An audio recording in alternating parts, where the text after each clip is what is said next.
সংসদ ভবনের সামনে দাঁড়ানোর একটা অর্থ রয়েছে। সংসদ কি? এটা তো সত্যিকার অর্থে জনগণের আকাঙ্ক্ষার একটা বহিঃপ্রকাশ। সেটার ভিত্তিতেই সব কিছু হয়েছে। যে প্রশ্নগুলি তোলা হচ্ছে সেগুলি খুব একটা গুরুত্বপূর্ণ আমি মনে করি না, কারণ বলা হচ্ছে সংবিধানে এটা আছে, এটা নেই। ছোটোখাটো আকার বা ইকার, হ্রস্বকার না দীর্ঘকার, সেগুলি নিয়ে প্রশ্ন চলছে।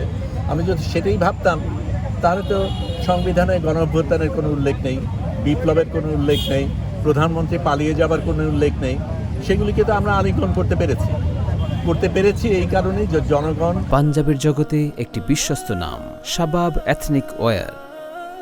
সকলে মিলে রাস্তায় নেমেছে, তার আকাঙ্ক্ষা প্রকাশ করেছে, রক্ত দিয়েছে, ত্যাগ করেছে।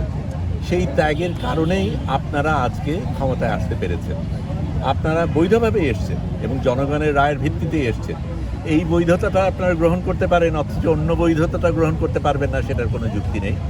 আমরা আশা করি দ্বিমত আপনার থাকতেই পারে, আমাদেরও আছে, অনেকেরই আছে, কেউ সম্পূর্ণভাবে এটার সাথে একমত হবে না, কিন্তু সার্বিকভাবে জনগণ যেখানে রায় দিয়েছে, জনগণের এটাই যেখানে আকাঙ্ক্ষা, সেটাকে আপনাদের সম্মান করা দরকার। জনগণকে আপনার সম্মান করা দরকার। জনগণ যদি সর্বোচ্চ জায়গায় থাকে, সংবিধানের ওপরে থাকে, সেটা আপনার আমার সকলেরই গ্রহণ করার প্রয়োজন।